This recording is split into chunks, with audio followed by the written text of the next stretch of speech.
คุณพระสังฆเจ้าคุณพระอรหันตเจ้าอริยสงฆ์เจ้าจุตนจุองค์ได้เมตตาแผ่บารมีมาปกเกลาเกศาปกห่มรักษาครูบาอาจารย์พระมหาเถระพระเถรานุเถระเพื่อนสหธรรมิกสหพรหมจารีทุกรูปทุกองค์ปกห่มรักษาศรัทธาสาธุชนคนดีเท่าแก่อีป่ออีแม่ทั้งหลายทุกท่านทุกคนที่ติดตามรับฟังรายการเสียง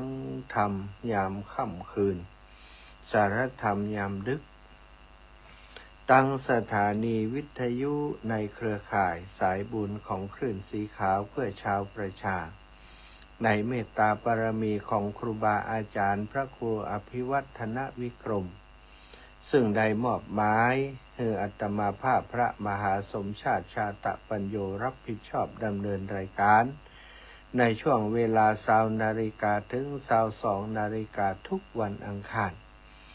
ศรัทธาอีป่ออีแม่ทั้งหลายอัตมาภาพได้ขอเมตตาท่านครูบาอาจารย์ว่า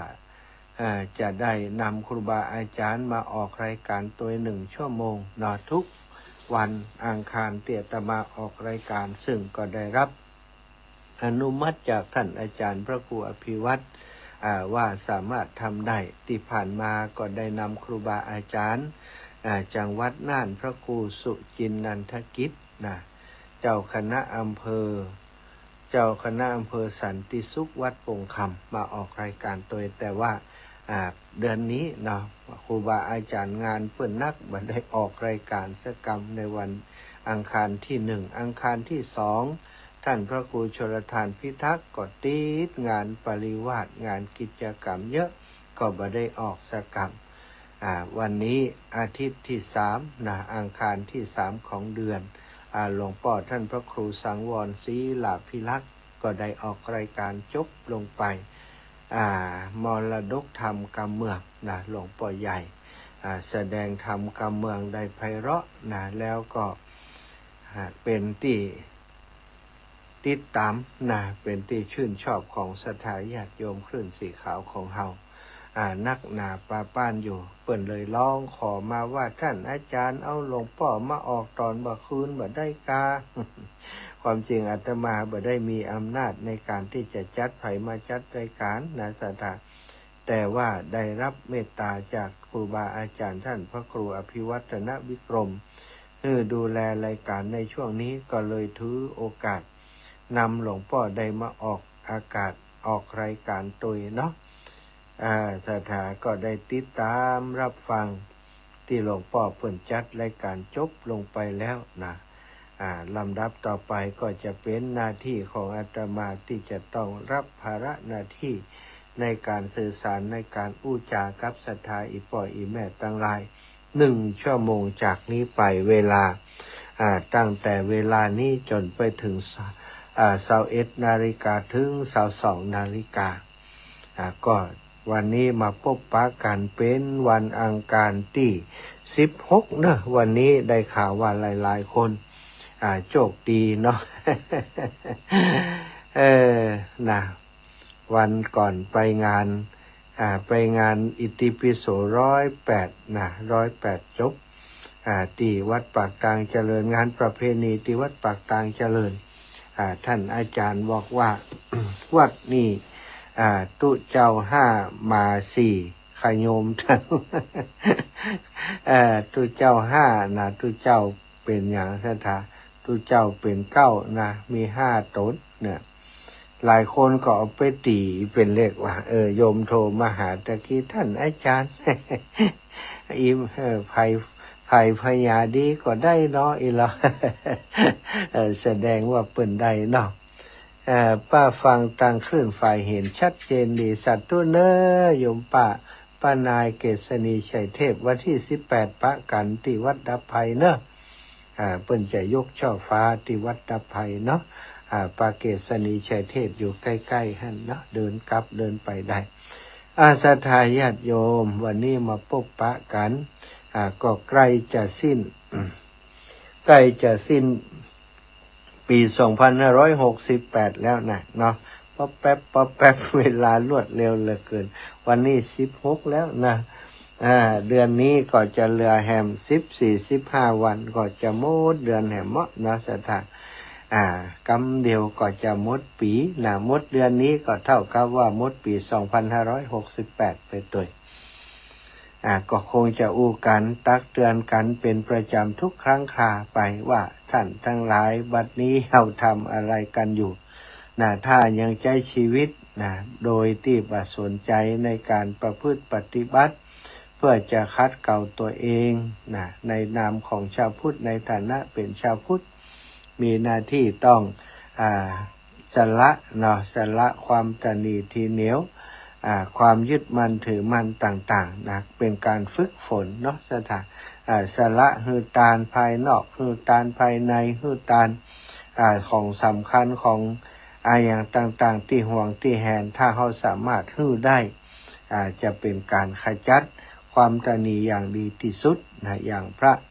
เวสสันดรนะได้กระทำเป็นตัวอย่างที่เราได้ศึกษาได้อ่านได้ฟังเปิ่นตั้งธรรมหลวงเนาะเวสสันดรชาดกบำเพ็ญปารมีตานะปารมีอย่างอุกฤษนะตานมดศรัทธาทรัพย์สินเงินทองตำแหน่งแห่งโหนตลอดถึงลูกภรรยาและลูกก็สามารถตานให้เป็นตานได้เนี่ยถ้าวันนี้เฮายังบ่ได้ฮือตานวันนี้เฮายังบ่ได้รักษาศีลวันนี้ยังบ่ได้ปฏิบัติธรรมยังบ่ได้ปั่มเปงยังได้บ่ได้ใคร่ควรพิจารณาธรรมะของพระพุทธเจ้าบ่ได้นำธรรมะมาปฏิบัติสักข้อสักเรื่องนะก็แสดงว่าวันนี้เวลาล่วงไปโดยที่เฮาบ่ได้สร้างประโยชน์อะไรอย่างฮือกับตัวเอง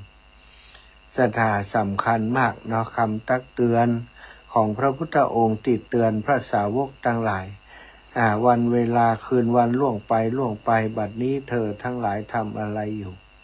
เป็นคำเตือนเป็นคำที่เจอหน้ากันก็ทักทายถ้าบัดได้ทำอย่างก็ต้องเอ๊ะใจละเฮาปล่อยเวลาให้ล่วงไปโดยบัดได้สร้างประโยชน์ให้กับตัวเลยหรือโดยเฉพาะพระสงฆ์องค์สังฆเจ้าบวชในพระพุทธศาสนาหน้าที่ศึกษาเล่าเรียนปริยัติธรรมก็ทำคำสอนของพระพุทธเจ้าที่มีอยู่ในพระไตรปิฎกก็ดีศึกษาจากครูบาอาจารย์ก็ดีศึกษาแล้วนำมาประพฤติปฏิบัติตามกำลังสติปัญญาความเพียรของตัวเอง เพื่อให้เกิดมรรคผลแก่ตนตัวของเฮาแล้วก็จักได้เป็นเนื้อนาบุญคือกับศรัทธาญาติโยมที่เปิ้นอุปถัมภ์ค้ำชูดูแลตลอดถึงได้นำคำสอนต่างๆที่ได้ห้ำได้เฮียนได้ศึกษาเล่าเรียนมา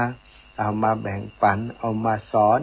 เอามาบอกกับศรัทธาญาติโยมทั้งหลายเป็นหน้าที่ของพระสงฆ์องค์สังฆเจ้าถ้าแต่ละคืนแต่ละวันปล่อยให้ล่วงไปโดยบ่ทำสิ่งเหล่านี้ปริยัติก็บ่เอาปฏิบัติก็ไม่สน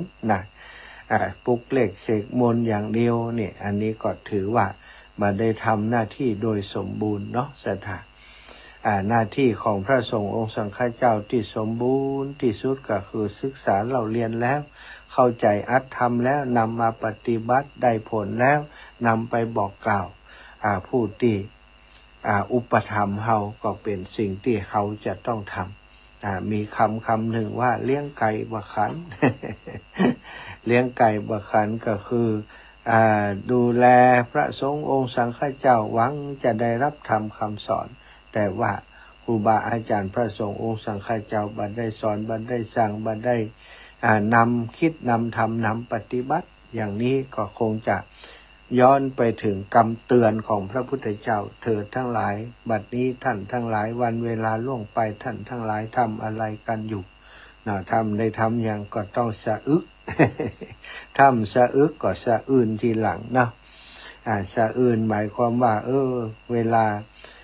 ละคาบละสังขารไปเนี่ยศรัทธากินข้าวเปื้อนบ่ได้ปฏิบัติอย่างบ่ได้ศึกษาเล่าเรียน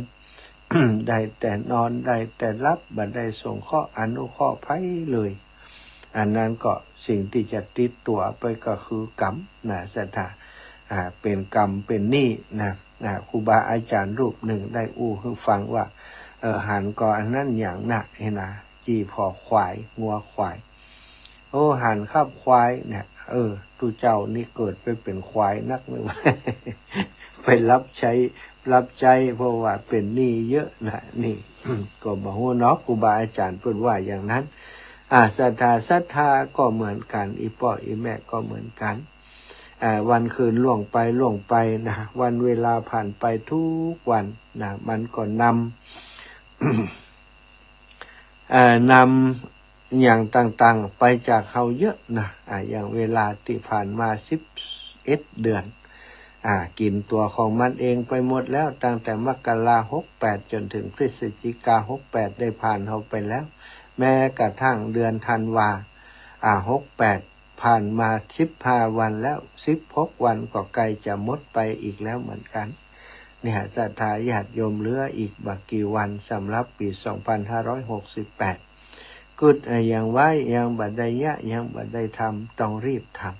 ำความดีบุญกุศลเป็นสิ่งที่จะต้องรีบทำทำไมต้องรีบนะจ้าบัดได้กะฟังมันยังเพราะว่าชีวิตเป็นของบัดแน่นอนวันเวลาล่วงไปศรัทธาญาติโยมดีบัดดีก็นำชีวิตเขาล่วงไปตัวน่ะไปจะการันตีเขาได้ว่าวันพรุ่งเขาจะตื่นมาโดยสภาพปกตินะมีลมหายใจอยู่บ่มีไผกล้าการันตีได้สักคนนะมันเป็นเรื่องที่บัดแน่บัดนอนอาจารย์ก็ว่าเกินไปมันผูกมันถึงตื่นเนี่ยมันบัดแน่ซะโรคภัยไข้เจ็บที่อยู่ในร่างกายภัยจะหู้ได้เนาะหลายๆคนศรัทธาญาติโยมก็นอนรับตายไปหรอกไปแน่นอนอย่างเดินทางอยู่ดีๆแม่ไปรับไปตายไปอุบัติเหตุกะอะไรอย่างกะเกิดขึ้นได้เสมอศรัทธาถ้าหากว่าวันนี้เราประมาทยังบ่ได้สร้างกองบุญกองกุศลทานศีลภาวนาจึงบ่มีบ่ได้กระทำบ่ได้ปั้มเป็นสักอย่างก็เท่ากับว่าเวลาเราได้ปล่อยเวลาให้ล่วงไปโดยเปล่าประโยชน์เนาะศรัทธาถึงสุดท้ายของชีวิตมานะอย่างพระบันเปิ้นบอกว่าไปถึงต่อหน้ายมพบาลเปิ้นถามว่าเป็นมนุษย์เนี่ยอย่างพ่องคุณงามความดีนึกว่าออกนะนึกออกแต่ความชั่วที่ได้กระทำไปสุดท้ายก็ต้องไปเมื่อทำความชั่วก็ต้องไปสู่อบายภูมิศรัทธาญาติโยมทั้งหลายสังขารร่างกายของเฮานี้เป็นทุกข์อย่างยิ่งนะพระพุทธองค์ทรงตรัสไว้เป็นทุกข์อย่างยิ่งสังขารเป็นทุกข์อย่างยิ่งคือร่างกายนี้ประกอบไปด้วยทุกข์นานับประการอีปออีแม่ทั้งหลายเช่นทุกข์จากความหิวทุกข์จากความกระหายเจ็บปวดปวดต่างกายต่างๆปวดอุจจาระปวดปัสสาวะเจ็บปวดความเจ็บป่วยความการที่ต้องบาดเจ็บเพราะต่อสู้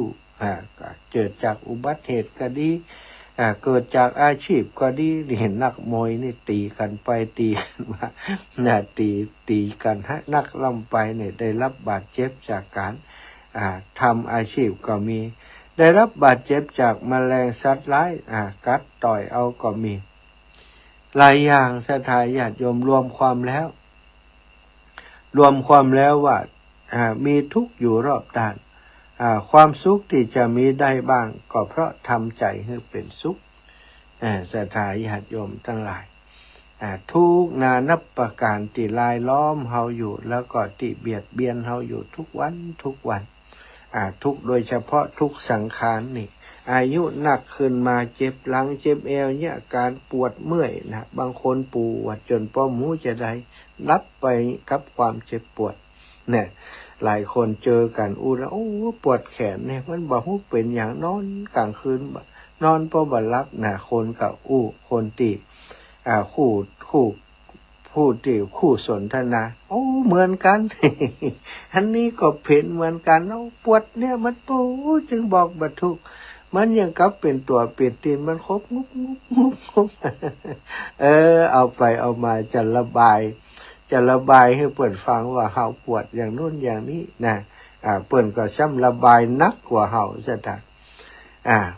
อย่างไปก็เหมือนกันเฮหมดนะวัยที่มันผ่านมา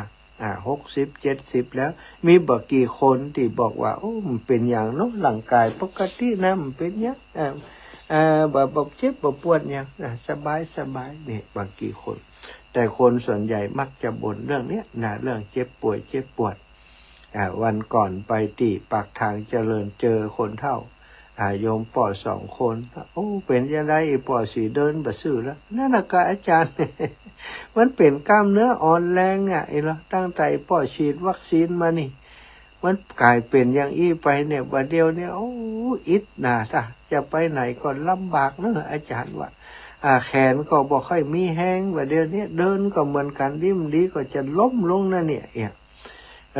นี่ก็ได้ได้จ่าหลายคนก็แบบเนี้ยศรัทธาญาติโยมอันนี้คือทุกข์สังขารและทุกข์เกี่ยวกับโรคภัยไข้เจ็บที่เกิดขึ้นในตนในตัวของเฮาที่เกิดขึ้นกับวันเวลาที่วัยแก่ชราขึ้นมาโรคภัยไข้เจ็บต่างๆมันก็เกิดเป็นเงาตามตัวเฮามาเนาะตอนหนุ่มตอนกำนี่มันศรัทธามันถึงเมื่อยล้าตื่นมาเจ้าก็กระปรี้กระเป๋าเหมือนเดิม แต่เท่ามาแล้วถึงลุกก็โอยนั่งก็โอยนอนก็ยังโอยนะเป็นกันก็ฉะนั้นคือมองคือหันนะว่าสังขารนี้มันเป็นทุกข์อย่างยิ่งทุกข์จากการบาดเจ็บนี่ศรัทธาอันนี้ก็หน้าผากยังมีรอยแผลอยู่ ไม่ตกใส่หน้าผาก25 เข็มเนาะก็เจ็บนะอาตมานี่เป็นคนที่เวลามีปัญหาเกิดขึ้นเนาะอุบัติเหตุนี่เวลาเกิดขึ้นก็จะยอมรับโดยดีว่ามันจะครั้งสุดท้ายมันจะเจอเห็นอยู่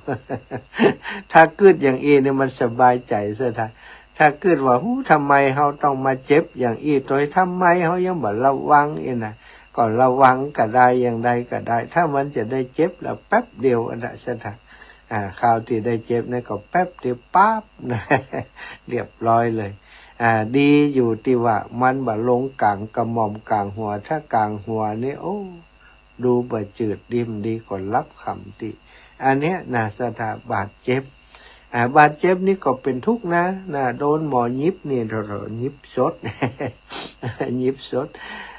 ยิบสดแต่ว่าเปิ้นก็ใส่ยาวางยาอยู่นะใส่ยาชาแต่ว่าก็เป็นยิบแผลสดบ่ได้วางยาสลบเนี่ย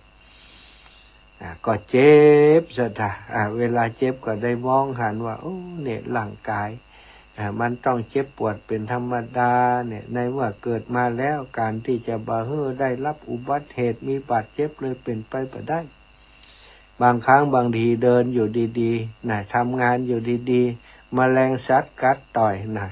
จะเข็บแมงป่องงูเงี้ยวเขียวขอเนี่ยซะก็ได้รับบาดเจ็บเจ็บก็เป็นความทุกข์ความแก่ความชรางกเงินหมดเรี่ยวหมดแรงนี่ก็เป็นความทุกข์ความทุกข์แม้กระทั่งความหิวศรัทธาความหิวความกระหายอันนี้ก็เป็นทุกข์ที่เราจะต้องเผชิญในแต่ละวันศรัทธาอีป่ออีแม่ทั้งหลายแต่ทำไมเราตั้งหลายกว่าเกี่ยวกับความตายเหลือเกิน กว่าตายความจริงนี้ตายนี่คือทางที่จะพ้นจากทุกข์ในสังขารร่างกายของเราทั้งนั้นเจ็บปวดกรรมเป็นอย่างแล้วหลายคนเวลาเปื้อนโฟดภาพไปสู่ยายจากไปเป็นนางฟ้าบนสวรรค์แล้วไม่เจ็บไม่ปวดอีกแล้วนี่ถึงตาตัวมายังมากกว่า ถึงคนอื่นนี่อวยพรทักทายเพื่อนยายไปสวรรค์แล้วเป็นนางฟ้าอยู่บนสวรรค์ไม่เจ็บไม่ปวดอีกแล้วนะยายแล้วตัวเฮานี่กว่ากว่าจะไปอยู่อย่างยายศรัทธาญาติโยมถึงเรื่องของสังขารร่างกายของเฮานี้มันเป็นทุกอย่างยิ่งทุกหลายอย่างหลายประการแม้กระทั่งการบริหารร่างกายในแต่ละวันนี่สัตว์ตื่นเจ้ามาต้องปาเข้าห้องน้ำตึงนักตึงเบาเนี่ย นะเว้นแล้วก็หิวนี่เอาขวายมาก็หิวแฮมแล้วนี่หิวแบบแล้วคนไทยเฮานี่กินข้าว3 มื้อมนุษย์นี่กินข้าว3 มื้อนะฉะนั้นก็ลำบากกับข้าวกับปลาซ้อว่าหากินตุเจ้านี่สบายหน่อยมื้อเดียว อาตมานี่มื้อเดียวสบายนะปุ่นตอน11 โมงไปฉันเนี้ยนะวันพุธก็แวดมา11 โมงก็ฉันเนี้ยนะมื้อเดียวจบข่าวนะสบายใจแต่ว่าศรัทธาญาติโยมทั้งหลายโดยทั่วไปก่อนเจ้าก็เอาละนะเข้าง่ายเนี่ยอยากกับข้าวกับปลากินเข้าง่ายแล้วตื่นตอนมาซ้อกับข้าวละอีแถมละกินข้าวตอนแล้วไปถึงแมลง4-5 ชั่วโมงถึงแมลงกินข้าวแรงแหมแล้ว ทุกย้อนกินนะทุกย้อนกินถ้าบ่กินก็หิวนะถ้าหิวก็เป็นทุกข์สถานพระพุทธองค์ทรงตรัสว่าความหิวเป็นทุกข์อย่างยิ่งนะสถานความหิวเป็นทุกข์อย่างยิ่งนี่หิวนี่เป็นความทุกข์อย่างหนึ่งความหิวเป็นโรคอย่างยิ่งที่พระพุทธเจ้าตรัสเช่นนี้ก็เพราะโรคอย่างอื่นอาจจะรักษาให้หายขาดในเวลาอันสมควรแต่โรคหิวนั้นมีมาแต่กำเนิดและดำเนินต่อไปจนสิ้นชีวิตแม้จะบำบัดได้พ่องก็เพียงชั่วคราวบ่เมินบ่นานก็หิวแฮมถ้าปล่อยให้ความหิวถ้าปล่อยให้หิวมากก็จะทำให้หน้ามืดทลายวิงเวียนอาจจะเป็นล้มได้นะคนที่กินข้าวแล้วบ่ได้กินมันหิวและอาจจะเป็นเหตุให้เกิดโรคอื่นๆต่อไปเช่นโรคกระเพาะอาหารพิการโรคลำไส้เป็นต้นสัทธาเมื่อคนเฮาหิวคนจะอ่อนเพลียทำอะไรยังบ่ได้ความคิดก็ติดตันบ่ว่องไวทำให้อารมณ์เสียง่ายใครคัดใจน้อยก็โกรธแรงโกรธแรงเพราะฟื้นบ่ดีเสร็จแล้วบางคนถึงกับทุบตีบรรดาจนสิ้นชีวิตเพราะความหิวเป็นเหตุดังเรื่องที่เล่ากันมาว่าเรื่องกองข้าวน้อยฆ่าแม่นะไถนาแม่บ่มาชักแต่ควายแล้วพอแม่มาหิวเต็มแรงแล้วเนาะเปิดพอเข้าในแอปน้อยๆเนี่ยโอ้ตายเอาเข้ามาหน่อยเดียวต้องเอาไปปอกินอย่างโคตรแม่อุตส่าห์เนี่ยให้เนี่ยนาฮื้อทำนาอิดจะตายเอาเข้ามาฮื้อน้อยเดียวจะไปอิ่มเนี่ยทุบตีแม่จนตายนาสตาก็นั่งกินข้าวต่อไปกินไปเพราะความหิวมันบังคับนะกินไปปรากฏว่าอิ่มเข้ายังมดเข้าเหลือจัดนักสตากล่องข้าวน้อยแต่เปิ่นใส่แน่นแอปข้าวน้อยเนี่ยกล่องข้าวน้อยใส่แน่นเนาะพอกิน เข้าอิ่มแล้วไหว้มาพอแม่เลือดไหลออกศีรษะตายหันเย็นแซ่ดแล้วดูจะตายญาติโยมนี่ฆ่าแม่เพราะความหิวความหิวนี่เป็นโรคอย่างยิ่งแต่สำหรับผู้ปฏิบัติเนี่ยความหิวนี่เป็นสิ่งที่ดีไปอย่างหนึ่งนะถ้าเขาหิวเขาจะได้หันว่าสังขารนี่มันทุกข์เพราะความหิวหิวก็ปล่อยมันหิวไป หน้าที่ ถ้าเฮาบัดตามใจปากนะตามใจความอยากถ้ามันหิวผู้สังเกตหันว่ามันหิวยังได้สตามันก็กินนั่นกินนี่กินน้ำกินอย่างเดียวมันก็หายไปหรือว่าทำกิจกรรมอื่นๆเดินจงกรมกาปฏิบัติกาบัดเอาใจไปผูกติดกับมันก็เป็นอย่างหรือว่าถ้าหิวนักก็ฉันผลไม้หลากไม้ไปผลไม้อย่างไปเบา มันก็รู้จักอิ่มเหมือนกันแต่ถ้า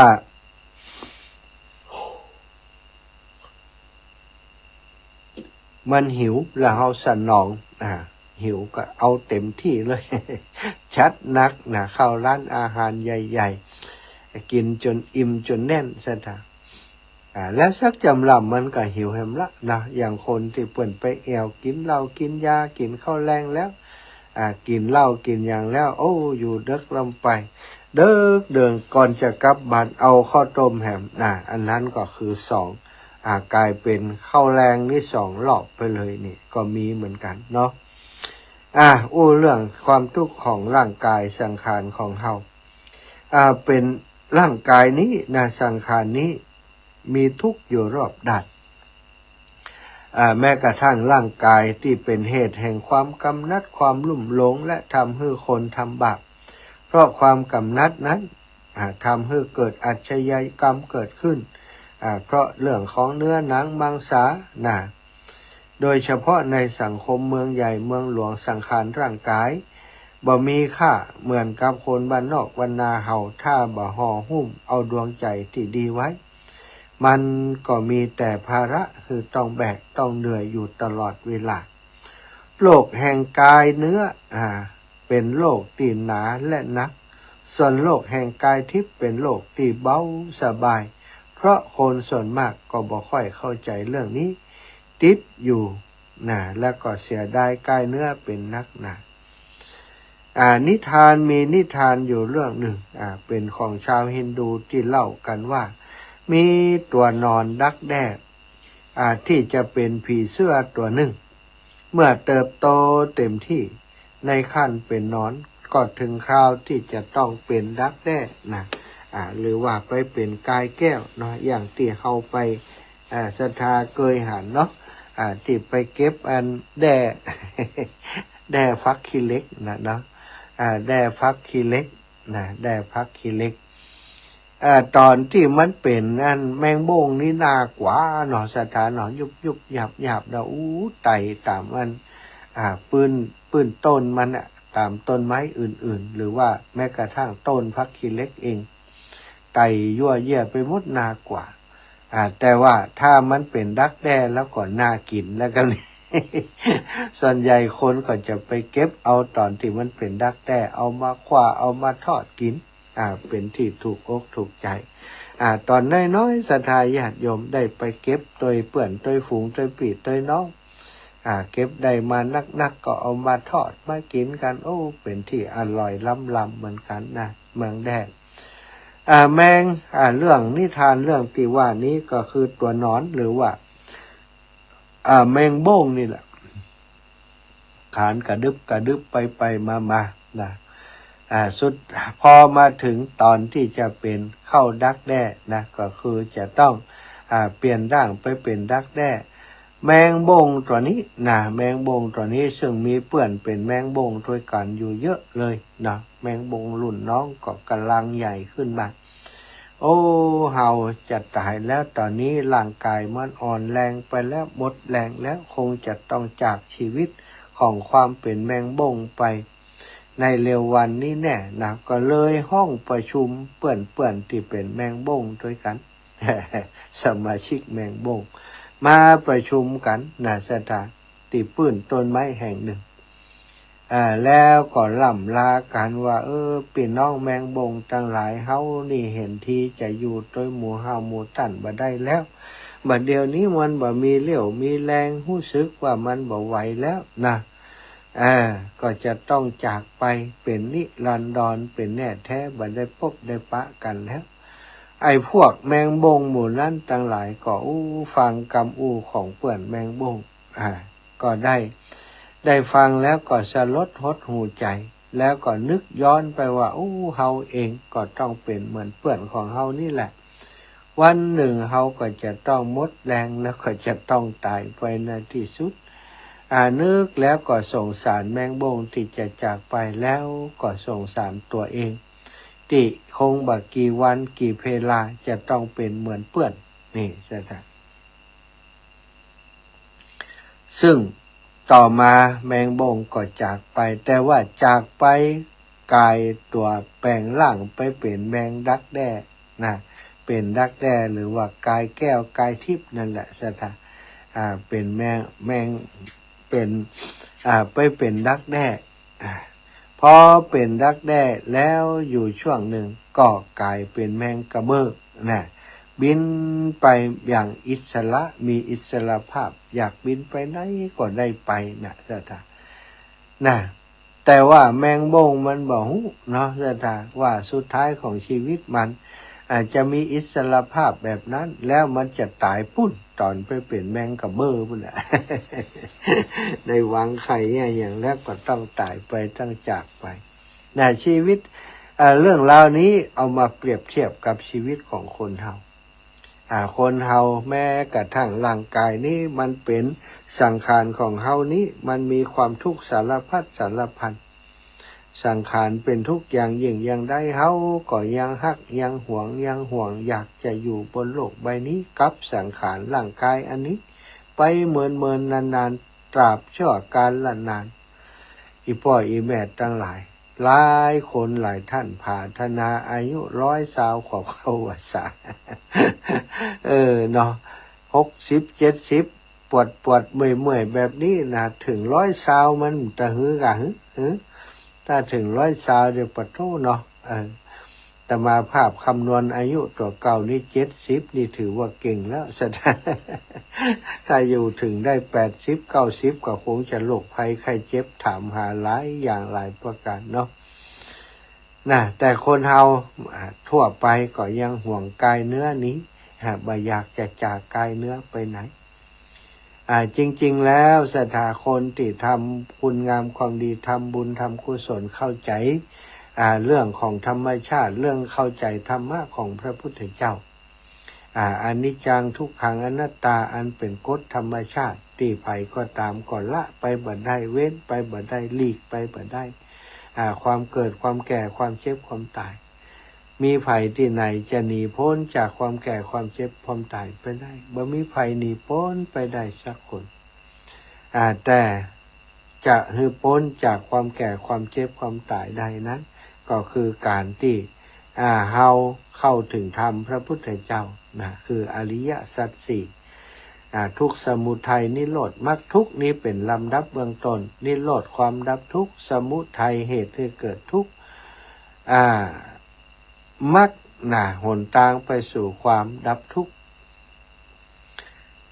ถ้าเราสามารถปฏิบัติไปในแนวทางนี้ได้นะก็เหมือนกับถ้าเป็นวงจรชีวิตนะเราก็จะเข้าสู่อิสรภาพตอนนี้เป็นแมงบ้งนะทำตัวดีๆ เป็นแมงบ้งที่ดีเป็นแมงบ้งที่สร้างสมคุณงามความดีแล้วเป็นแมงบ้งที่เข้าใจว่าชีวิตของเฮานี้นะมันเป็นเรื่องธรรมดาที่จะต้องจากไปส่วนเมื่อจากไปแล้วจะไปที่ไหนคือสิ่งที่สำคัญอยู่ที่การกระทำในวันนี้ถ้าเฮาสร้างคุณงามความดีสร้างบุญสร้างกุศลมีปัญญาพิจารณาถึงความเกิดความแก่ความเจ็บความตายถึงเรื่องสังขารนี้ว่ามันเป็นทุกข์อย่างยิ่งทุก108,900ที่เฮาเผชิญอยู่ถ้าเฮาอยากจะพ้นจากความทุกข์ก็ต้องปฏิบัติตามธรรมคำสอนระดับชั้นปรมัตถ์ชั้นสมถวิปัสสนาไปถึงขั้นวิปัสสนาชั้นสูงสมถกรรมฐานวิปัสสนากรรมฐานซึ่งก็เป็นการพิจารณาในเรื่องของร่างกายของเฮานี้เองร่างกายที่เป็นทุกข์นี้การที่ร่างกายเป็นทุกข์ทำให้เฮาได้ตระหนักว่าชีวิตนี้มันบ่ได้น่าอภิรมย์ชมชื่นอย่างตรงกันข้ามหน้าเบื่อหน้ารำคาญโดยซ้ำไปกับชีวิตแต่ละวันนี้สถานปัญหามากมายที่เป็นความทุกข์ข่าโถมเข้ามาสู่เฮาในทุกวันเนาะพิจารณาดีๆพิจารณาให้หันธรรมของพระพุทธเจ้าธรรมของพระพุทธเจ้าก็คือธรรมชาตินะที่พระองค์ได้ค้นพบธรรมได้พบหลักของธรรมชาติกฎของไตรลักษณ์ไตรลักษณ์ก็ลักษณะ3ประการไตรก็3ลักก็ลักษณะ3ประการของชีวิตคืออนิจจังความที่บ่เที่ยงแท้แน่นอนร่างกายบ่เที่ยงทุกขังร่างกายนี่เป็นทุกข์ทนอยู่ได้เมินบ่ได้แม้กระทั่งที่ว่าสุขสถาที่ม่วนที่นั้นเนี่ย ถ้าม่วนอยู่อย่างอันวันค่ำวันค่ำมันก็เบื่อทนอยู่บ่ได้เหมือนกันเนาะอันนี้ก็เป็นเรื่องชีวิตสังขารของมนุษย์คนเฮามันมีแต่โรคภัยไข้เจ็บมาเบียดเบียนร่างกายนี้เป็นรังของโลกเนี่ยยังได้จะให้ร่างกายนี้มาเป็นเครื่องมือในการที่จะพาเฮาไปพ้นจากความทุกข์นานับประการที่เผชิญกันมาในทุกวันนี้ศรัทธาญาติโยมแล้วแต่ว่าเขาจะมีโอกาสได้กระทำปั่มเป็นสักต่อใดแต่ว่าจะให้มันไปอย่าได้ให้มันขาดในแต่ละวันอย่างน้อยๆก็ขอให้ได้มีโอกาสสร้างฐานะบารมีอย่างน้อยๆก็ขอให้มีโอกาสได้สร้างได้อบรมศีลให้กับตัวเองแล้วก็ในแต่ละวันขอให้ได้มีโอกาสได้เจริญสติได้เจริญภาวนาเพื่อบุญเพื่อกุศลเพื่ออานิสงส์ที่จะเกิดขึ้นแก่ตนตัวของหมู่เฮาเจ้าข้าทั้งหลายวันเวลาล่วงไปอย่าให้มันนำร่างกายเฮาไปโดยที่บ่ได้ประโยชน์จากวันเวลาเลยนี่ก็เสียโอกาสเสียเวลาในแต่ละวันของเฮาเก็บเกี่ยวให้ได้ศรัทธาญาติโยมระหว่างการเดินทางนั้นมีภาระหน้าที่ที่จะต้องทำหลายอย่างหลายประการมาว่าจากการทำอาชีพประกอบอาชีพอะไรอย่างต่างๆก็แล้วแต่เขามีอาชีพเขามีหน้าที่ที่จะต้องทำเลี้ยงกายได้สังขารเลี้ยงบิดามารดาเลี้ยงครอบครัวลูกเต้าตลอดถึงสร้างความมั่นคงในชีวิตสร้างความปลอดภัยในชีวิตให้กับตัวเฮาเมื่อเฮาจะต้องทำสิ่งเหล่านั้นก็อย่าลืมว่าต้องทำในส่วนความสุขส่วนตัวในเรื่องของจิตใจตัวเปิ้นบอกคือทาน100 ครั้งบัดเต้ารักษาศีลคือดีครั้งเดียวรักษาศีลสัก100 ครั้งบัดเต้าการได้ป้อมเพ็งภาวนาพิจารณาหันแก่นสารของชีวิตเพียงครั้งเดียวก็บ่ได้เราก็ต้องเลือกเอาเนาะทำบุญมีหลายอย่างฮือทานอาจจะต้องลงทุนพ่องรักษาศีลนี่บ่ต้องลงทุนในยังศรัทธาสามารถรักษาได้แล้วก็การปฏิบัติยิ่งการปฏิบัตินี้บ่ได้ลงทุนในยังเพียงแต่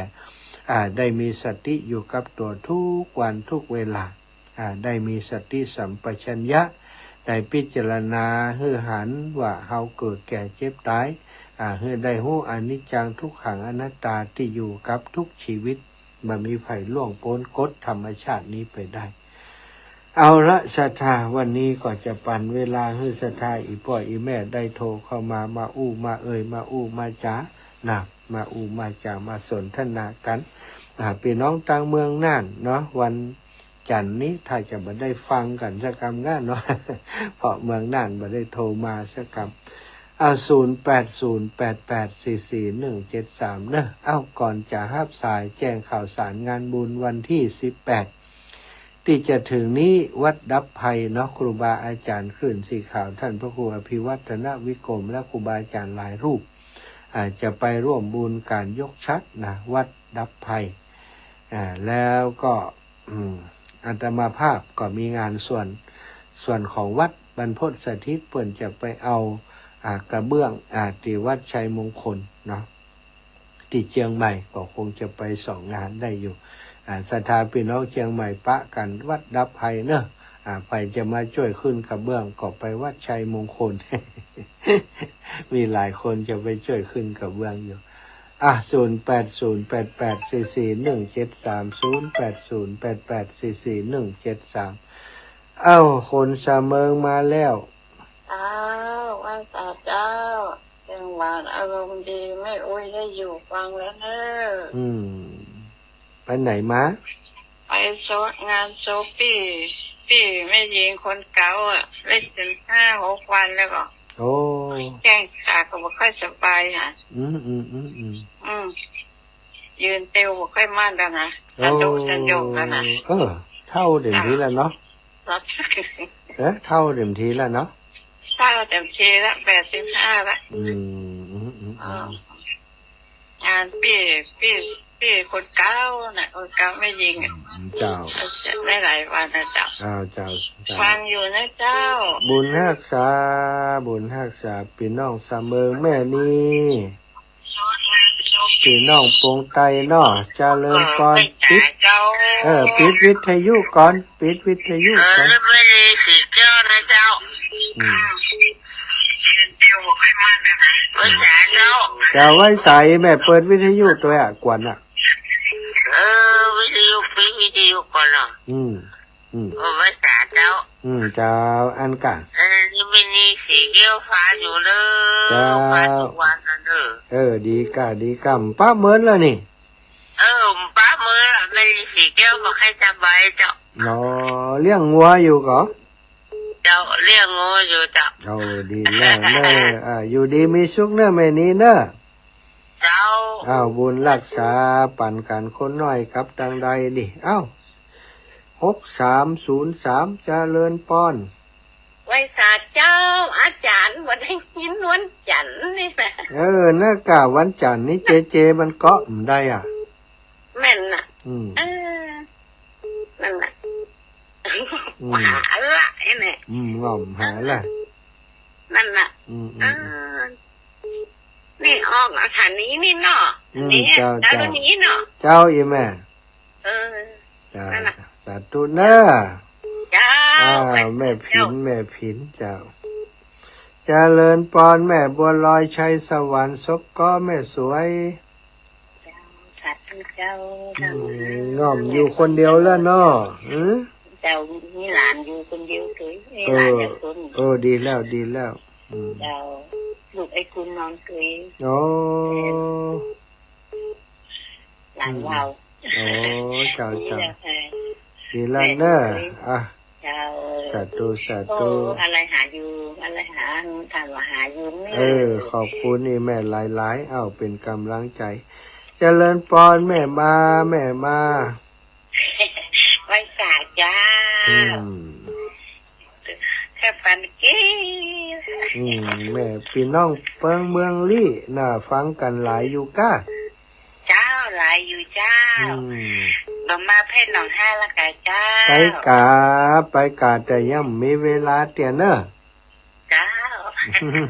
เจ้าขอบคุณนะแม่นะแม่ลีแม่นีแม่บานเย็นจันทะวงศ์นมัสการไหว้พระเจ้าพระอาจารย์เจ้าอีแม่จ้าวันนี้มาสิคืนดารุณีเลยก็มาเนาะดารุณีนี่ประจำทุกวันอังคารเปิดมีทุกวันเนี่ยแม่ครูบาอาจารย์ขึ้นสีขาวก็ว่ามันเรียนมาฟังอาจารย์เขาที่อย่างนี้เนาะเจ้าบุญรักษาได้แม่นเด้อถ้าใบบินถ้าบาทจะบอกเจริญปอนแม่บ้านใหม่วังโมนแม่เจ้าอาจารย์เจ้าแม่อย่าวันติดนะเจ้าลงใจแล้วเจ้าตอนนี้ลงใจแล้วเนาะเจ้าเจ้าที่กำลังใจนะเจ้าอาจารย์เจ้าสาธุค่ะไว้สาเจ้า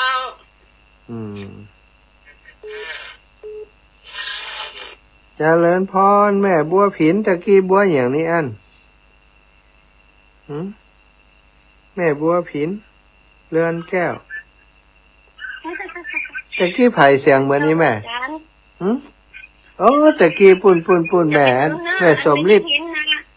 ตะกี้แม่สมฤทธิ์เจ้าหาว่าปูแล้วมาติดติดไปเนอะเจ้าปฏิทินทิพย์เจ้า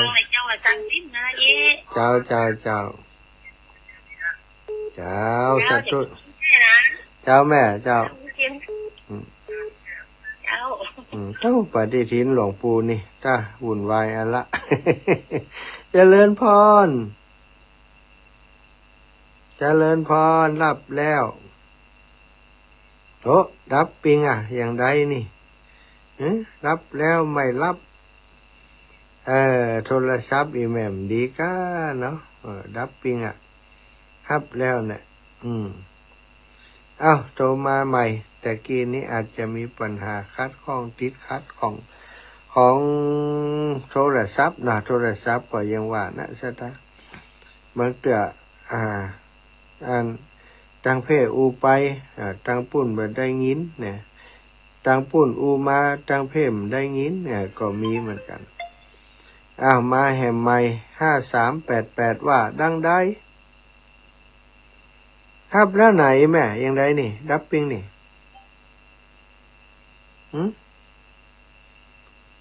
แปลกเนอะเบอร์นี้เนอะ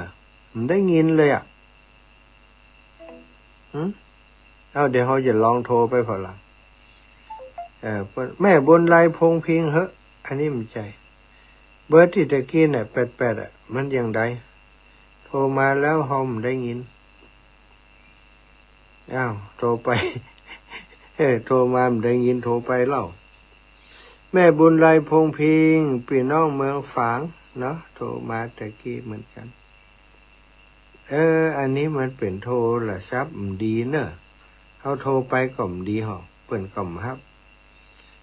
เอาละมันเป็นอย่างศรัทธาเอาที่ดีๆแม่บุญไลพงพิงพี่น้องเมืองพร้าวน่ะโทรมาแหมใหม่แม่บุญไลพงพิงเมืองพร้าวเจริญพรเจ้าค่ะไหว้ค่ะเจ้าวันปู่เนอะแม่จะโอนเงินทางไปเมื่อไรก็ได้เนอะโยมแม่เจ้าอันนี้ยังไงล่ำเหลือลูกอันไม่ตกเลยเนี่ยการตั้งลุมเขาอยู่ตั้งบนเขาหย่ำไม่ล้วลงมากะต้อมนาบุญเจ้าขนมฝากหวานไม่รู้นะเจ้าสาธุนะแม่เด้อเจ้าแม่ผู้แม่โอนเงินนะแม่เด้อสาธุเจริญพรแม่คำใจเจ้ากะภาษามาเจ้าแม่โอนตังไปเลยเนี่ยโอนวันที่11นะเจ้า16วันนี้ละนี่เจ้าแม่โอนตังในวันที่11แล้วเจ้าลิ้นดำนะเจ้าขอบคุณอีแม่หลายๆช่วยกันคนน้อยเจ้าแต่คนนั้นเรื่องแม่ยังจะเจอปออันหลวงปออันด้อยหมดจำพออยู่หลวงปอด้อยอยู่เจ้าโอ้ดีชัดเจนดิเจ้าสาธุเจ้าแม่สาธุเจ้ากับไหว้สาเจ้าสาธุเจ้าอันนี้โหลสายข้างการแม่บานเย็นเจ้ามาการเจ้าจะมาอันสีมะเกิมด้วยแม่จะได้ปฏิทินจากอันปฏิทินย่ำถึงบ้านหลวงปู่กับวัดหลวงปู่กับเจ้า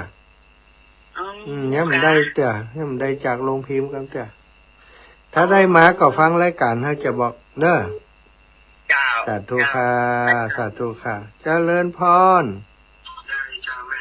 ดีแล้วนี่ปิดวิทยุก่อนอีแม่ดีแล้วอู้เลยไว้สายเจ้าในบ้านป่างตำบลขยันเนอเมื่อเราไปได้ถูกไปบ้านป่างกะเจ้าตำบลขยันเพื่อดอกคำใต้เจ้าพี่น้องภูเพียงดอกคำเมื่อเราไปได้ถูกนั่นกะอีแม่สบายดีเอียกะมันไม่ค่อยตันเนาะคนโทรหลายน่ะเจ้าสบายดีเนาะสบายดีเจ้ากำลังใจนะเจ้าสาธุเจ้าอีแม่